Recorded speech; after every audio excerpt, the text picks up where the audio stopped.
at the time, and I think to this day, the most violent gang, aside from the mob, was called the Royal Family. They were in the South Side. These were not kids. These were 27 to 35-year-old grown men who had been gangbangers, had served most of their life in prison, and had formed a unique kind of gang, and their mission was to do hits for the mob. Big worm, gotta let them know it. Be that CHICAG. Hey guys, welcome to another episode of Mike Talk. I'm your host, Mike the Realtor. And if you're anything like me, you're a crime fanatic, right? A crime show fanatic, that's me. Today's guest, my friend and former Cook County prosecutor and author today, Gregg Owens. Greg, thanks for being here today. Hey, nice. I'm glad you invited me, man. Nice to see you. It's been a ride so far, I'll tell you that. It's been fun, man. We've been just Absolutely. takes an hour just to set up over here. Yep. Greg, a lot to talk about. As soon as I came upon your stuff, and I'm a crime show, fanatic, right? I love Law and Orders. I love all, FBI files, First 48. Yeah. I'm a big fan of those.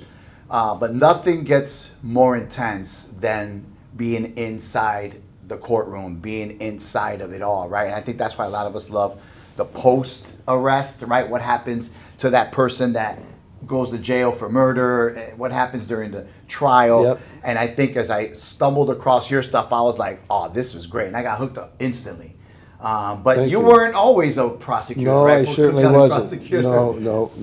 Well, please tell our fans who you were before and who you actually hung out with. Okay, well, let's see.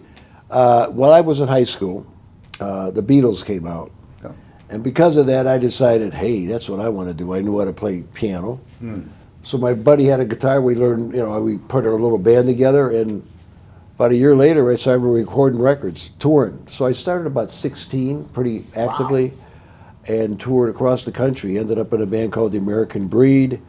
We had a song called Bend Me, Shape Me, Any Way You Want Me. And then from there, I got into a group called Jericho, which did very, very well. I think that's where a lot of people got to know that name, right? Yep. And that was like, what, late 60s? Early 70s. Early 70s, okay. But prior to that, we had a band called the Shady Days, which actually did quite well. Days, yeah. And we ended up opening for the Doors at the Chicago Coliseum in May of 1968. Wow. A couple months later, we opened up for Janis Joplin, Big Brother and the Holding Company. Wow. We opened up for Buffalo Springfield, The Who. Look at The Who, The Doors, Janis Joplin. Oh, yeah. I mean, come on. What was that like? Well, back in the day, rock and roll bands were not treated like royalty. We would be in a dressing room, we would share it with them in a small little cinder block room. With all the bands I ever opened for, we were in the same dressing room. So we shared the dressing room with the Doors and Jim Morrison, and that was something else. That was an eye-opener when you're a 17-year-old kid from the suburbs of Chicago. Now at this point, were the Doors Huge. Wow. They So had- you were starstruck. Well, I mean, you couldn't, but there were 5,000 people, let's put it this way, back then at the Chicago Coliseum, which was one of the bigger venues. And they had the song Light My Fire, was a big hit. Oh, baby, light my fire. Yeah, they came out with a song called Hello, I Love You. So they were big. I mean, Wow, I remember that. and it was pretty amazing, even being around somebody like Jim Morrison. He was something else. Wow. And Janis Joplin, I mean, all I could say is a little story. She went on stage, she was wearing a little mini dress, black mini dress, and one or two times she'd been over and, for some reason, grabbed her ankles. Wasn't wearing much underneath. I mean, she was flamboyant. People have no idea, but she was a great singer. Oh, my God. I think if anyone loves rock and roll, she's at the top of the list there. And when we opened for Buffalo Springfield, there was Neil Young, Stephen Stills were in the band. I mean, yeah, we played with a lot of big groups, and we sort of learned the business because being around those people, And then, which leads a little, I'll just give you this. Yeah. So in the bands I was in then, we would have managers, and they'd usually have lawyers. And they'd give us something to sign for whatever, and we'd just sign anything. We had records come out, we made no money, but the record sold. That's crazy. And so as time went on, I decided I had to do something about that. Really? Yeah. I mean, I wasn't dumb, But it was like we were so foolish to sign a contract over and over and not know what we were signing. I didn't even read them. All we wanted was a tour jacket, a nice car, and meet some girls on the road. And some cigarettes. Yeah, I mean that's it. I mean there was Some no. beers. I mean there was no thought about the legal implications of what we were signing, Wow. and as time went on, not just us, but a lot of bands really got taken advantage of. Yeah. So, because that was the dream. The dream was far fetched, and when you got there, you're this close to it, and you'll do whatever it takes. That's have right, that dream. Yeah. and you don't even read. I mean, Yeah. I was 18 years old signing contracts, giving away everything, and I didn't even know what was in it. And so this was around the time where Vietnam War was. Oh, it was hitting hard. Very hard. Oh Right? yeah. And it wasn't the draft happening around that time. Oh man, many of my friends got drafted, got sent to Nam. Oh. Yeah, I had my high school had the highest per capita death rate in the Vietnam War. My graduating class lost 6 people out of 191. We were featured on NBC 20 years later called the Baby Boomers, and we did a reunion, and that's why they were there to ask us about the people we knew that got killed in Vietnam. So when I was in school in the 60s or the 70s, I mean, if you weren't in school, you were eligible to get drafted. But if you were in college, you got to deferment until you were done. So if you were not a student, you're the first one. Oh, yeah. Well, that's why minorities, people didn't have any money, didn't have opportunity. That's who they sent in the beginning. Interesting. Right? Because Wow. if you couldn't get into school, your door's wide open for you to be a soldier in Vietnam. And they took them, boy. They took a lot of people. A lot of your friends. It was terrifying. I mean, as a person, you saw Yeah. your friends getting Yeah. drafted, going over there, people not coming back. You know, it was sad. You know, I'm a history buff. I love history. When I think about those moments, I wasn't born. I was born in '72. So when I look at the History Channel and all the old footage of Vietnam War, just looking at the families, and it looks like today. It looked like Iraq. It just looked It looked like a different time. Yep. But it was no different back then, right? Obviously, it was big time different. But as far as the scope of politics, and which we'll talk about in a little bit, right? Yeah. Like you were either forced to, like you got to go to war, or the other alternative was go to Canada or hide out or go to school or do something. I mean, to try to figure out a way to get out of it. So what did you do? I went to school. You're in a band. Yeah. You're a rebel. Oh no! I mean, it was go to school or go to Vietnam. There was no middle ground. You know. So even though I was law school, Yeah. like a rock and roll rebel. Yeah, goes to law that's school. another story. That just Well, I mean, the whole law school came about because as a musician, like I said, at that time we were getting screwed. Oh, and that caught you. So when I got done with school, I'm eligible for the draft, but I got lucky because it was a lottery. They see the whole system realized you're taking advantage of poor and disenfranchised people because they can't go to school. Somebody said this isn't fair, and if you look at the number of black poor people and other minorities that were killed in Vietnam, that's who was dying. And why? Because they couldn't get into school or somewhere. They didn't have the opportunity. So they said, no, this isn't fair. We got to change this. So they created a lottery. So they had 366 days on they had little balls, 1 through 366. They put them in a hopper. And they would pull the ball and put it on a first. So you would know when you were possibly eligible. And in this lottery that I was in, they said we're only going to take the first 182 dates we pull out of the hopper. I was 286. So I knew then, well, now what did I do? I had to quit my band. I thought I was going to the Air Force to fly planes. Imagine you were one, you had no time. No, I mean, and my friend says to me, why don't you take some law classes? I go, what are you talking about? He goes, well, we got to put together a new band. We have time. I go, what law classes? He goes, something so we don't get screwed. And I'm like, you're out of your mind. And then I thought about it. I said, well, maybe, So I applied to some law schools, took this exam while I was still, and they let me in. So I went to law school and Where'd you played graduate high school from? out in the suburbs, Lake Park. I was living in. I moved into the city right after that, but Sure. But high school, and I went to U of I in Chicago, Nice. so I could stay in the band, Yeah. And then, but the time, like I said, we were putting a new band together because we had broke the other band up because everybody was going to get drafted or go away. God, that's crazy. So I start law school, and I go to the dean. I go, listen, I need a little dispensation here. What's that? He goes, and I had real long hair. I said, I want to go every other semester because I tour. I tour from June till January, but we stay more around in the winter. He looked at me like I was crazy.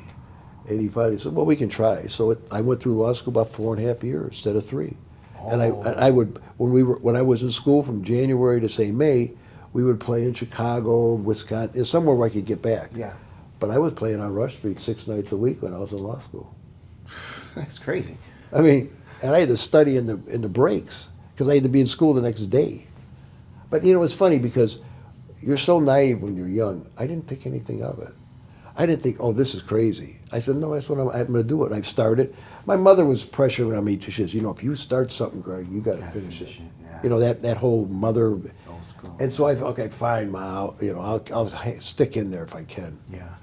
But my heart was in the music, no question about it. And then about just close to my last semester, something happened in my life, involving a woman and some other things. And I saw a note in the bulletin board at my law school.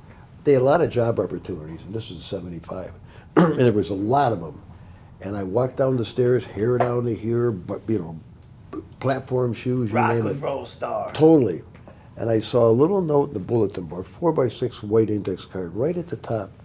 And something made me look at it. I never looked at that board in 4.5 years. And I stared at it, and it said, Cook County State's Attorney's Office will be in room 206 or something Thursday, which would have been the next day at 2 o'clock, for possible interns to become assistant state attorneys. What? I didn't know what an assistant state attorney was. This is the truth, of course.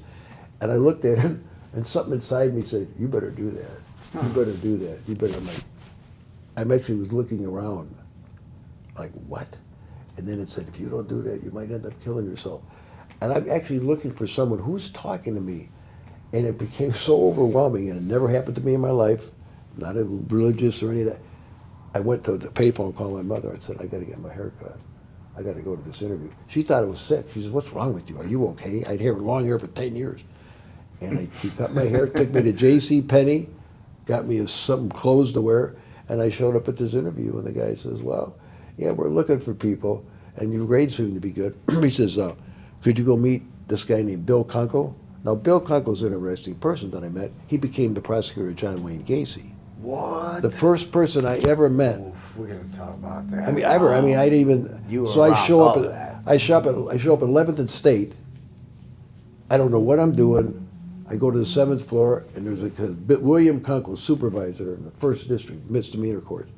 I walk in, and he starts talking to me. He goes, well, could you start right now? I'm like, City hasn't changed. I'm like, I didn't want to say City start hasn't what. changed a bit. I didn't know what to say to the guy. I guess.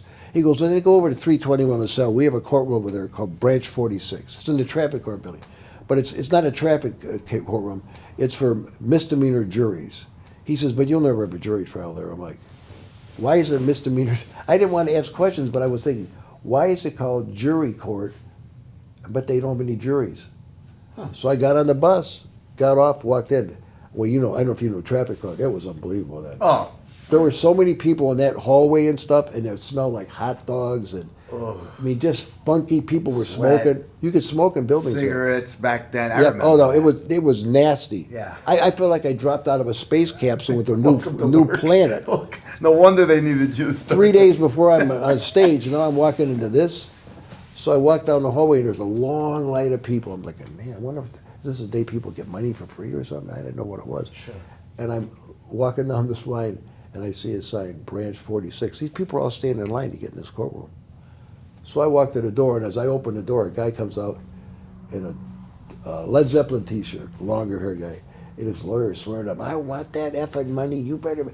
I'm like, this is court? I walked, and the place was packed. There were people standing all around. And he told me, go see this guy, Ronnie so-and-so. So I walk up to the front, this guy's yelling, people are screaming. I mean, I couldn't believe this was the law.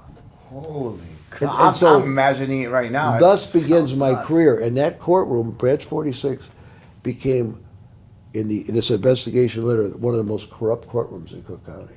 There were more bribes going on in there, And I'm some new kid from the suburbs at that time. Branch 46. And I know nothing.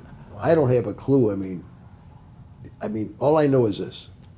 Before I became a lawyer, I tried approximately 300 cases. I lost all before. Do you know how demoralizing that is? We all lost. We never won. Everybody was paying off the judge. Oh, so you guys weren't losing because We were terrible. You guys were inexperienced lawyers, or you guys were incompetent. It was because the system was rigged. Yes, and the 4 cases I won were against 4 of the best lawyers in Chicago because they wouldn't pay. So they lost. We beat them. Me, I'm a law student. And I couldn't believe it. I mean, we would lose cases that were so great cases for the state, we still lost. It was so corrupt. That judge ended up going to prison. My first day, he went to prison for 6 years later. That was your first day at work? Yeah. What was that judge's name? J.J. McDonald. Judge J.J. McDonald. You look him up. You'll see. It was all in Branch 46, too. So I'm not even a lawyer yet. I'm just a student. You're just learning the whole I thing. quit the band, I left the music business, like literally in 2 weeks I was gone. And that's what I did until I got graduated law school and then waited to take the bar exam. Now, something happened, like within your first year of becoming a prosecutor, or were you still a student at that time? No, I mean, I was in my last semester, and like I said, I left because I had this very bad relationship with this person that I really cared about. Sure. Well, she decided she and her new boyfriend were going to try to shoot me. I think it's in Convergence, the book, and they came to my house one afternoon, and a bunch of my friends were there, and kicked open the door and took 2 shots at me. I mean, she was my girlfriend, but she's with this new guy. He was a dope dealer. Sure. Crazy. He was a musician himself. So they got arrested and got convicted. No. Yeah, oh yeah. Oh, there's newspapers. So then at that moment, you're an intern at that point? Yes, still an intern. I worked in there for about 6 months between when I started and then I took the bar exam. And so for 6 months, you're an intern, you're learning the ropes, and then Yep. and then And then I take the bar you exam. take the bar exam, you pass, and then now you're officially. Yep. Do they upgrade you? Do they offer you another position? Well, yeah. I mean, I was fortunate because I'd spent all that time as an intern. Yeah. So They normally, prep you, when you become a new prosecutor, new lawyer, you're assigned to like appeals, traffic, or juvenile court. Sure. I got to skip all that. I started right in a misdemeanor courtroom. Oh. Day one. Oh, that's So good. I was way ahead of the curve. Let's Very put it good. that Yeah, way. you were grandfathered in for real. Oh yeah, no, I mean, within 10 months, I was a 26th of California in a felony courtroom trying murder cases. And that's where it all begins. Yeah. That's where it all begins. Yeah. Wow. Like. That was at the time for us. There were about 800 prosecutors. That was the most prestigious position, and I never even tried to get there. It just worked out. That's great. Yeah, That's great. and that's where I spent my career as a prosecutor at 26th in California.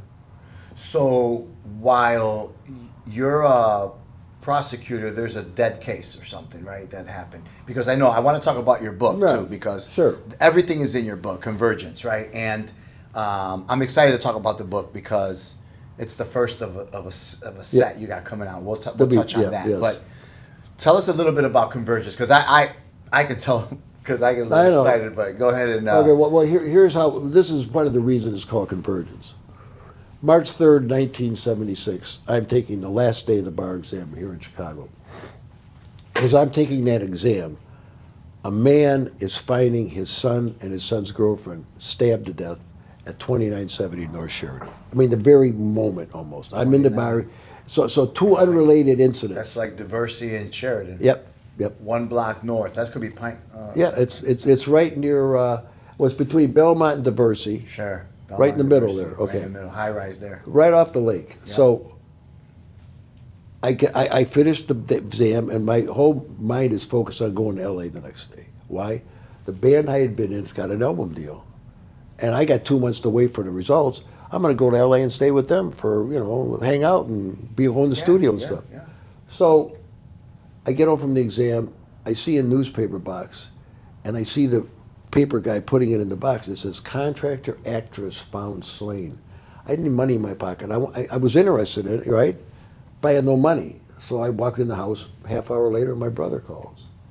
And he goes, man, Greg, I'm so bummed out. I go, what's wrong, Jay? What's wrong? He goes, my friend got murdered. I go, what friend? He tells me his name. I go, who's that?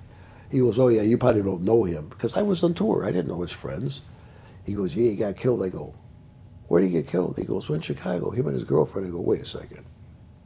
Was he a contractor? Well, his family is, yeah. Was the girlfriend an actress?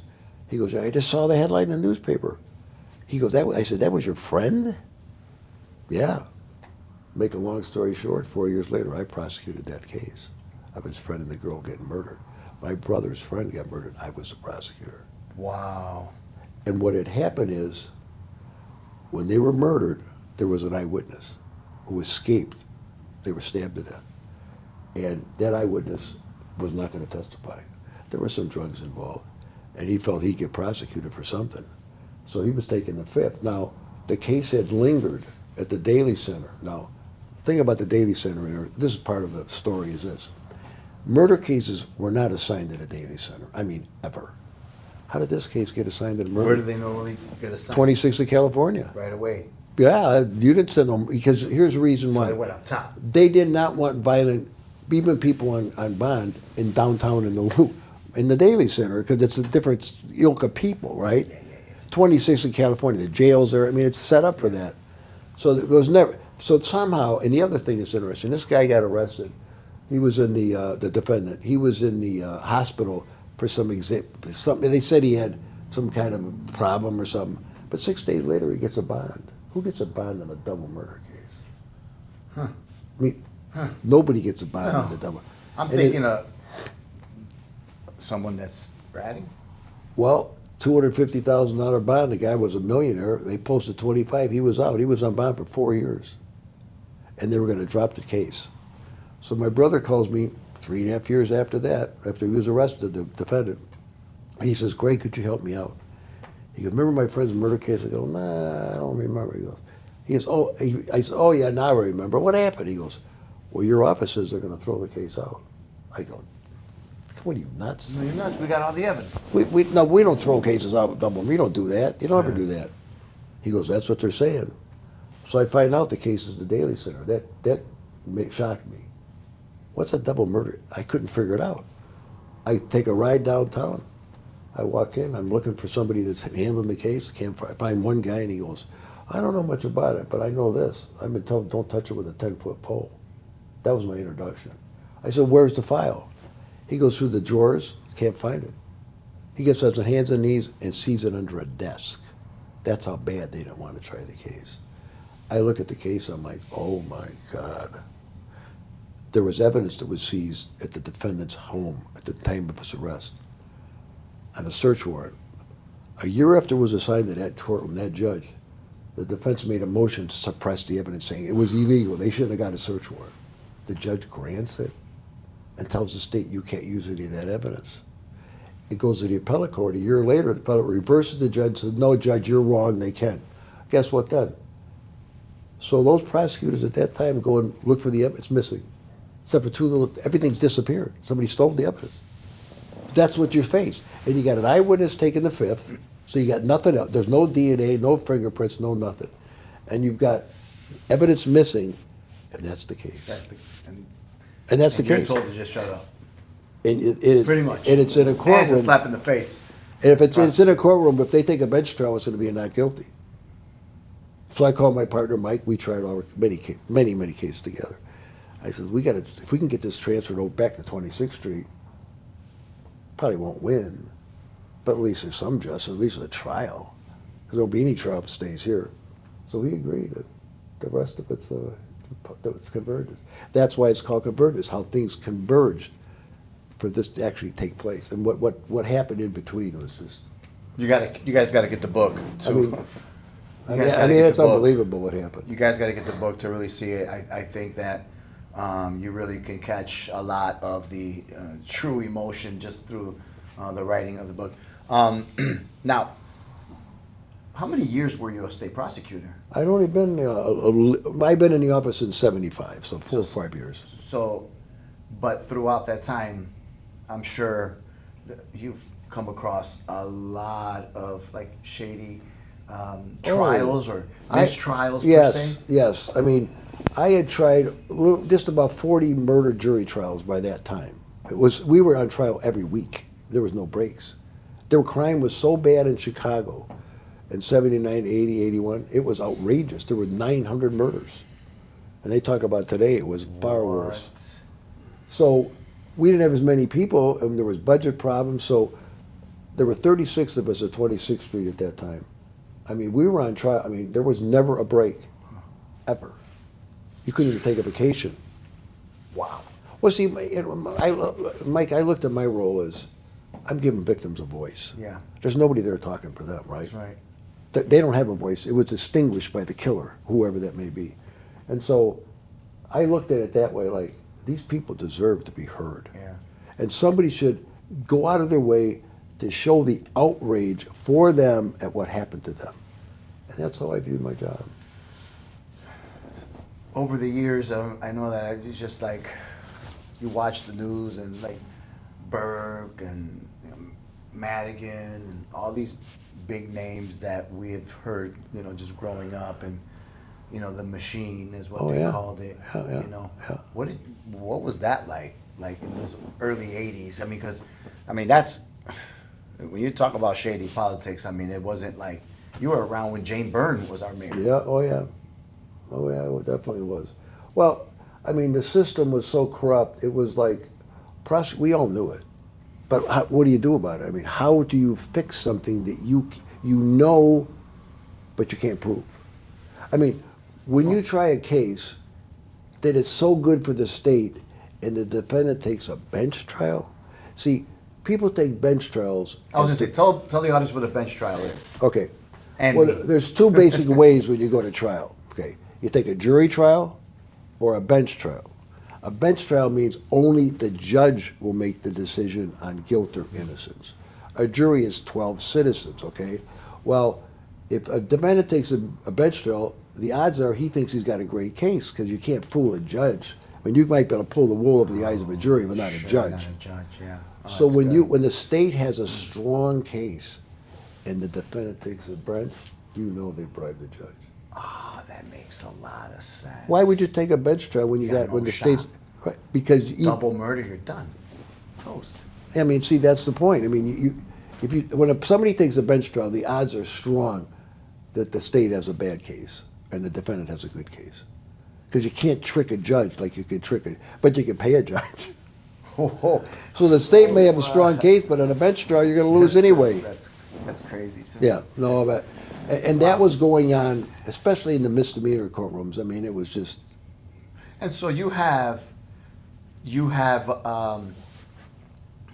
defendants, right, or perpetrators, Yeah. per se, right, perps, right, Yeah.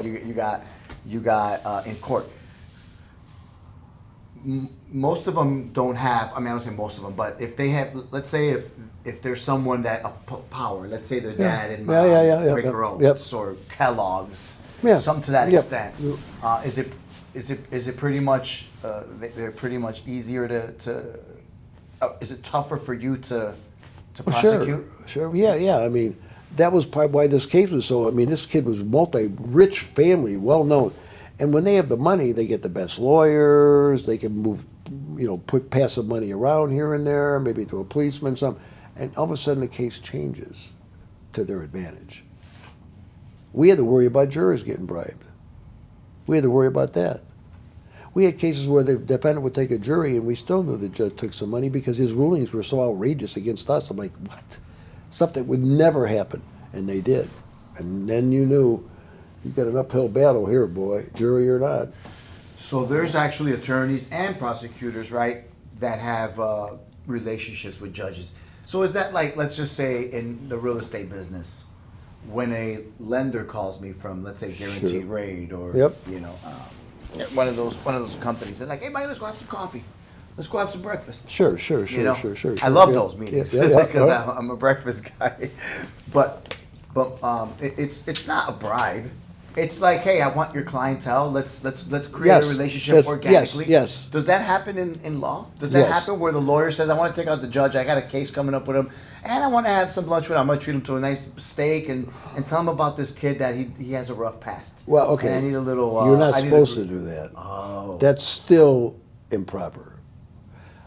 What does happen is this: you've worked with a lawyer, and you're friends. He becomes a judge. So what happens then? You don't have to Look take out for anybody. me. It's you get the benefit of the doubt. So interesting. Why do you think a lot of people, when they're arrested, they hire a lawyer they know that knew the judge? I mean, you know what I'm saying? So when people get arrested, they will hire a lawyer, hopefully, that knows that judge. Not because they're not going to pay him. Yeah, no. It's all just- about benefit of the yeah, doubt. So that's why it's always networking in everything. Well, sure. Oh, yeah, Even you guys network. absolutely. I mean, we couldn't do it because first we had no money, and we would know which judges were more pro-state, more prosecution. But it's just because that's who they were. It's different when you're on the other side because you can find judges who, whether they're pro or not, they can be swayed for the right price. But Yes, yeah. I mean, but even like I said, even in private practice, lawyers, they know the judge. They're friends. I mean, it's not that they're bribing them. It's just that they know they'll get the benefit of the doubt. They'll get rulings probably more in their favor than they might if they didn't know the Man, judge. and to think about that now in today's, I mean, figure back then it happened. Imagine today, even though today you would think that the leash is a little tighter, I think it's still. I'm Well, sure what it you're still seeing happens. today is political judges who make rulings because they don't like this position of depending on what but the murder cases are different. But Yeah. a lot of the stuff you hear today, whether it be one side or the other, if a judge is more pro right wing Sure. or more Yeah. blue, so to speak. Yeah. But that's a political issue. That's not I don't believe that's bribery. That's just No. their feelings. So I honestly believe, in my opinion, it's better than it was. I mean, it's way better than it was back when I was prosecuting. I mean, as far as the amount of corruption. Yeah. Well, cameras now. Obviously. Well, everything. I mean, there's judicial watch people. There's the FBI. The feds have people watching judges if there's any possible, allegation of any kind of favoritism or anything. Yeah. Double murder. Bench trial. Oh. Like, what? Phew. So we won't get into the results because I want people to read the book. But you got. But he ended up taking a jury trial, that guy, eventually. He had no choice. He had no choice because they ended up finding out. Well, no, we got the case transferred from the Daly Center to 26th Street. Change judges. 99% of the judges there were not on the take. There were some. And we got it to the chief judge assigned it to a courtroom where they were going to take a jury. They had no choice. The judge wouldn't let them walk. It wouldn't take money. And that Oh. was the key.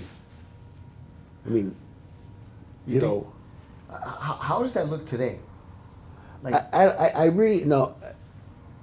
I don't think it goes on. I think the worst thing that might happen is the judge is a friend of yours, not the bad guy, but and so he gives you the benefit, like on a motion, maybe Yeah, we gotta- it's close and you'll win. yeah, we Instead- got to keep. We got to. No, we got to keep it cool here. It's like you're the judge. I'm the new prosecutor. And everybody's watching everybody too. But this is not like when I was doing it. There was no cameras. Are you kidding me?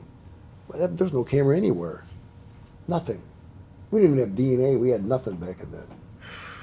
I mean, you had no surveillance. There was no closed circuit. Nothing. I mean, it was a lot easier to do stuff. It was harder to prosecute and easier to pull crooked things then.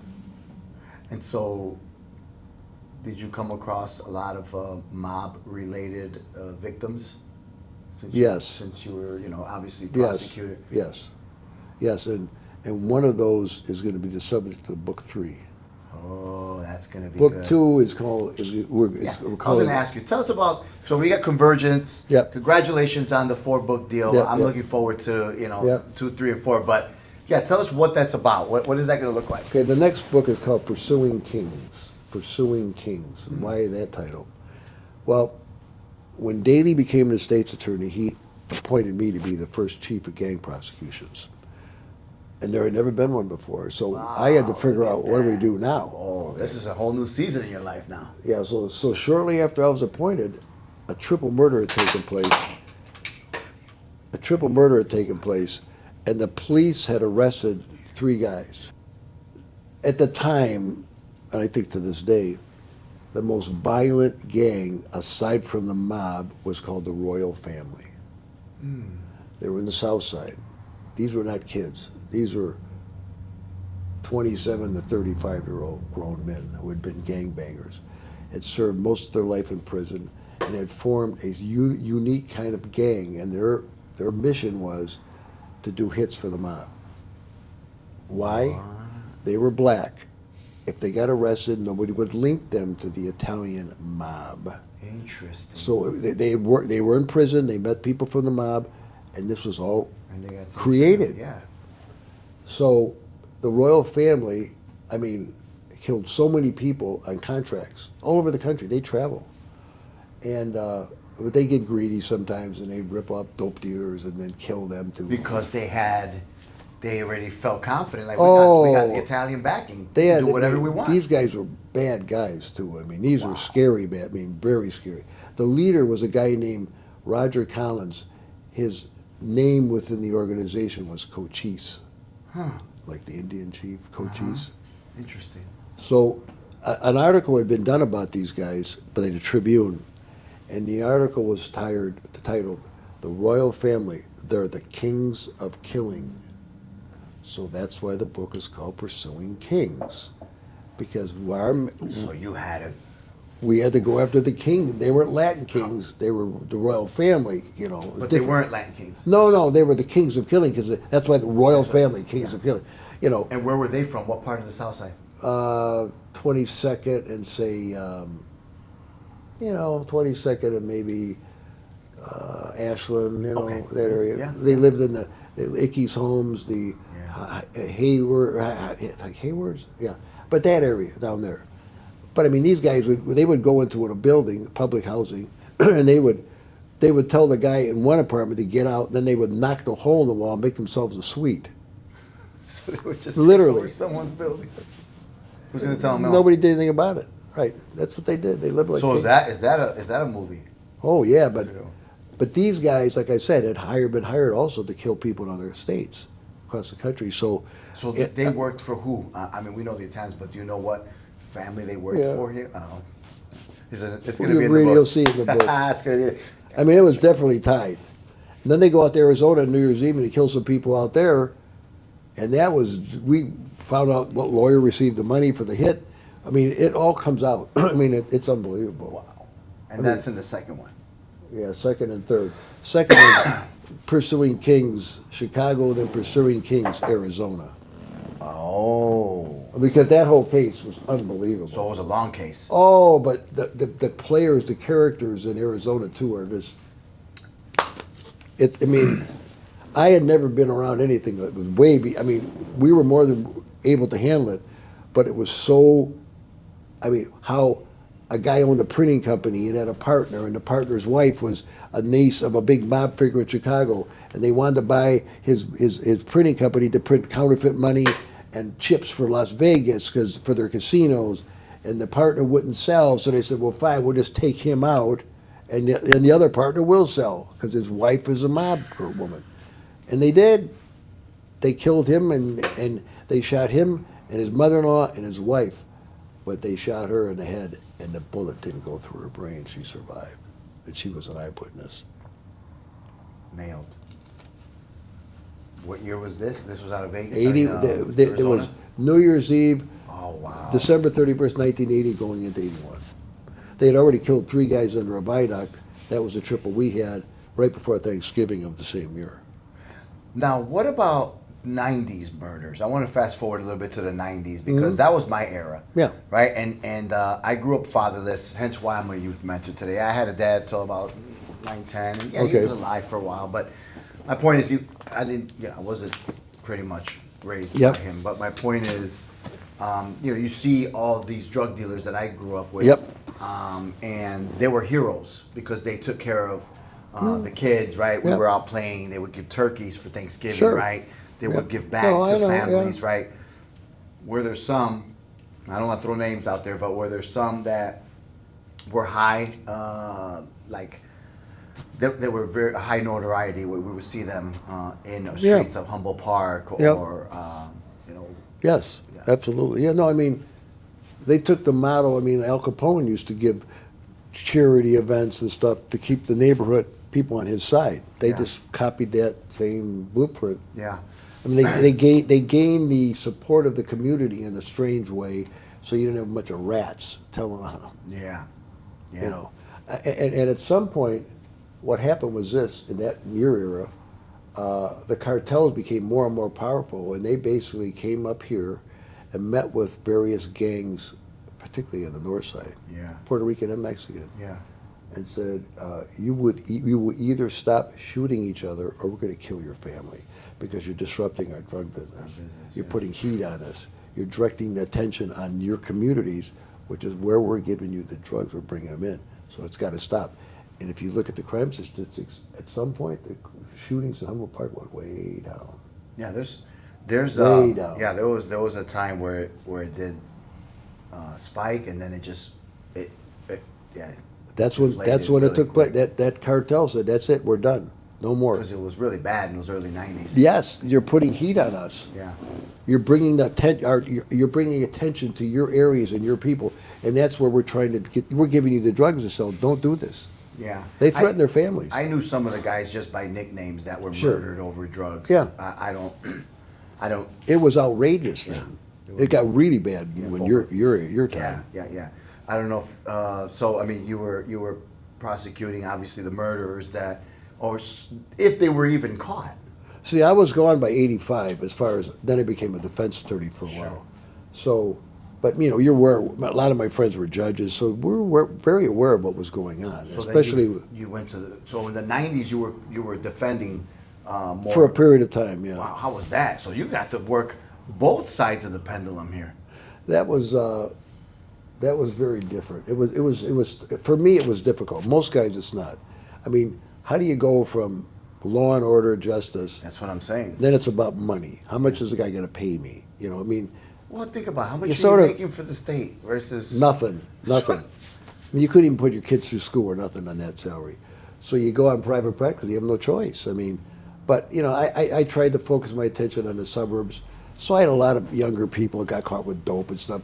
I tried to stay away from the killers and stuff. I mean, I turned down some cases. I just didn't. It took want- a toll. Do you think it takes? Oh a yeah, toll? no, totally. I mean, your point of your reference as a person is so changed, because you're young and you're seeing the most horrific things. I mean, I would never imagine going and seeing somebody with their head blown off. I Yeah. mean, in my whole lifetime, and the more you saw it, you became jaded. And when I got to the point where I would be sitting at a table looking at crime scene photos in a restaurant, and a woman would walk up and drop a tray of food because she was so horrified, and I didn't even. Oh, boy. I didn't. You were I'm insensitive eating, I'm to that. eating lunch, Yeah. and then I knew there's something got to change here. I got a problem because I'm not even. I'm looking at her like, what's with you? She goes, what is that? I mean, oh, do you see what I mean? I didn't even. But I was having lunch and looking at pictures like this. That's what I knew I'd gone too far in this. It's almost like you got some PTSD going there, buddy, because Yeah, for you're sure. not even reacting to this horror. Yeah. And that's what and then when I became a defense attorney, I did well, but I just didn't like myself. I wasn't good with the transition. Most people are. I wasn't. So I got into totally unrelated businesses. Now the fourth book, what's that going to look like? That is the fifth book will be the Spanish Cobra book, by the way. Wow, that's going to be good. Okay. The fourth All right. book we're going to. So yeah, I think that's the interesting one, right? Because I remember a friend of mine lived on North Avenue in Harding, Yeah. and so that was a pretty big area in the early '80s. Late Yes, it 70s. was. Oh yeah. Yeah. It was dangerous That there. was really dangerous. Right on the corner was a Pioneer Bank. Yep. Right there on the Oh corner. yeah, I know the area real well. Yeah. I mean, I learned the city Sure. like the back of my hand because we'd go to crime scenes and be with the police trying to figure out what's going on. And you learn. I mean, you learn what neighborhoods. Sure. Especially coming from my background, who am I? I mean, you had to really absorb a lot of information. But after you do it a few years, you start to gain an expertise in things you never thought in your life you'd ever know. And so it was like that. It was intense. I loved being a prosecutor. I really look forward to it. I mean, I felt and I was doing the right thing. That's how I looked at it. That's how you should. Yeah. I mean, you're prosecuting. How long do we take to see all these 5 books come to fruition here? Well, we're going to try to get one out every year. Okay. I mean, this next one should be out about September. Okay. About every September. So Convergence, and then the second one is Pursuing Kings, Chicago. Chicago, and then Pursuing Kings, Arizona. And then we're going to take a step backwards, even before Convergence, do the case of the people versus Rita Dowd. That case. Tell us. Look about it up. That I mean, bit. Okay, so Rita Dowd, yeah. This was a sad case in many ways. This guy was about the male. There was 2 people involved. Male, Ken Wilhelm. He was married, had 2 little kids. He was a butcher, and he worked in the city, but he lived in the suburbs. Oh. And this guy, yeah. on the way home, would stop and have something to drink, and he met this woman named Rita in this bar, and they had an affair. And the affair got so hot and heavy, she got pregnant. Now he's married, got 2 kids. So they say, we're going to kill her. They're going to kill his wife. So he invites his wife out to dinner. Rita shows up with her girlfriend. Rita hops in the car and strangles her to death, okay? I mean, bad. But the highlight is not that even as bad as it is. It's the plan they had. So the plan was, and he'll appreciate this, living in the Marquette Park. At that time, Marquette Park was a predominantly white area. Yeah. Okay. So they didn't know that. They were stupid. So in the car, Ken's driving, his wife's dead, the girlfriend's right here, and there's somebody following him. So they drive to an area where they thought was black. And they get out of the car and they leave her in the car. They drive from that neighborhood up to like Kedzie and the Eisenhower, which is predominantly black area. He gets out, they hit him out. She punches him in the face a bunch of times. He gets out of the car and he goes wandering up the ramp to a gas station and says he and his wife were abducted by some black guys. And they took her and they don't know where she is. Yeah. I mean, so he starts implicating. Sure. That's a red flag for you already. Oh my God! And the police, it didn't take long for them to figure that out. And they go, "Well, where had you been?" And the dumbass says, "Well, we were at this bar." So of course the police go back to the bar and they go, "Did you see? Yeah, we saw him. His girlfriend on the side was there with him too, and they sort of left at the same time." So they find the car in an all-white neighborhood. Now, what are the odds of 2 people who are black men, let's say, are kidnapping and letting her off in a white neighborhood, dead in a car? Yeah. They knew these guys. This is bullshit. Yeah. But what happened? Okay, so he gives it up. He confesses, but they got nothing on her really, not much. I mean, just him. You can't just use him. Yeah. So they arrest her, but they have to give her a bond. So. Again, another case they were going to let go because there was no evidence. Who you got? You got the girlfriend followed in the car, but she's guilty too of something. Yeah. So I'm assigned this case, almost like a punishment. I'm new. And I say, well, I had heard some rumors that his girlfriend, who was now had a baby, their son, was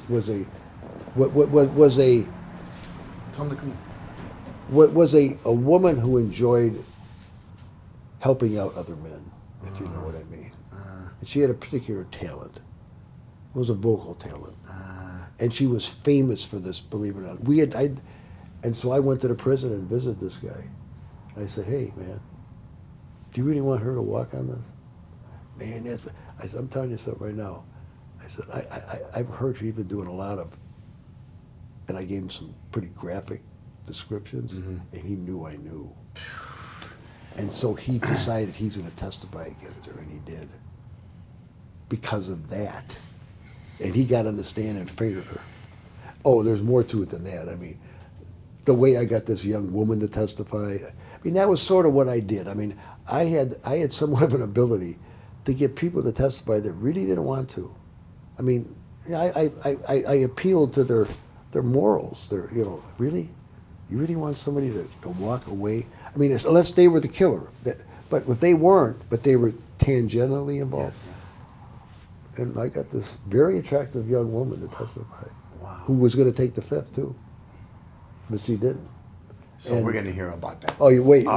This whole investigation. That sounds crazy. I mean, the guy's putting it on. I mean, it became a racial thing. I mean, that was bad. The cops didn't fall for it for 1 second. They knew. Gosh. She's a liar. Wow. But the way the whole thing went down, the trial itself, what happened during the trial, it's interesting. You know, as we land the plane, I have one of my best friends. He's a probation officer, and obviously different time, right, than your era. But you know, also as youth mentors, you know, you have kids going into high school and whatnot, and still don't know what they want to do when they're juniors or seniors. For some of the youth, right, that we excuse me, that we talk to or that we mentor, what would be some words of advice for them? Because sometimes we, growing up in inner city, sometimes we don't want to go into law. We don't want to go into law. No, of course not. We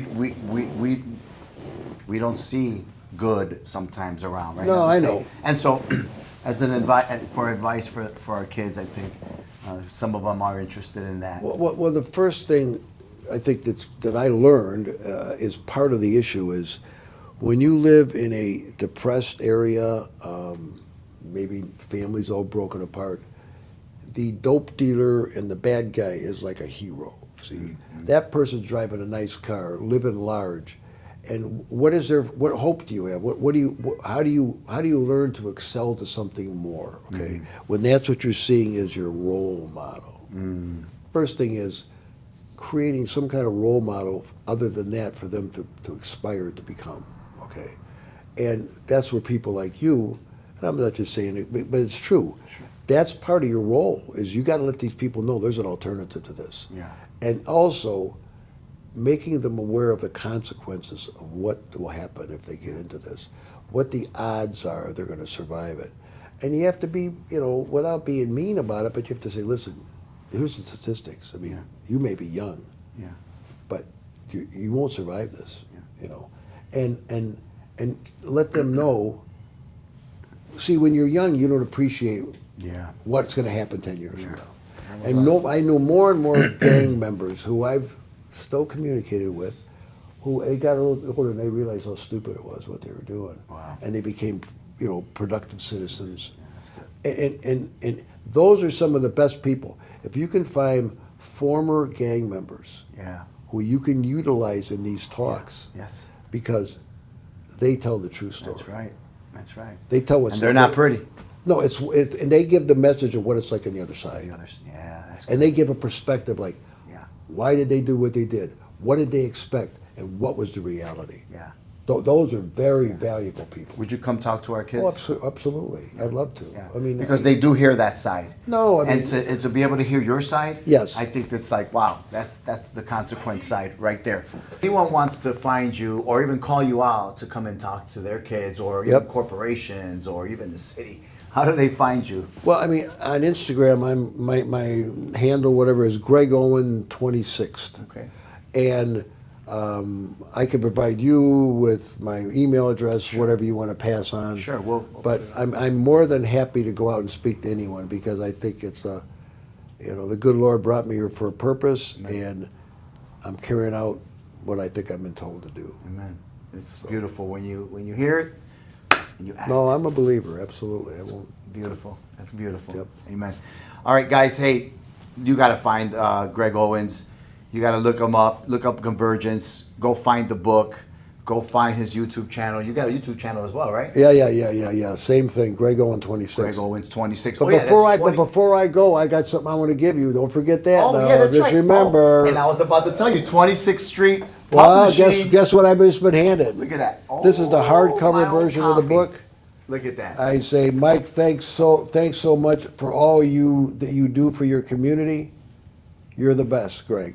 Thank you so much, Greg. I love it. Please show the audience that book. There we go. Go find it. Go find that book right there, Convergence. If you're a crime TV fanatic junkie like me, you're going to love his stories. I'm telling you, we could stay here for hours and talk. And maybe the next one will be a little longer. And it's all true. episode.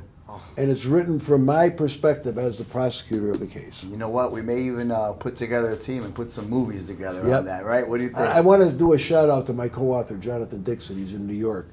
Great job. I mean, just not because he did it for me or with me, because he's an outstanding writer. And he'll be writing, he's in the process of writing book 2 right now. Yeah, and I did read a little bit about him. He left New York and Yep. he came out here and Yep. hung out with you. Yeah, he came and out. learned the Chicago ropes, Yes, right? he did. We took him around, took him down to the Inglewood district down there, and, let him see what it's really What like it's in really Chicago. like. The O area, whatever they call it. Yeah. Yeah, yeah.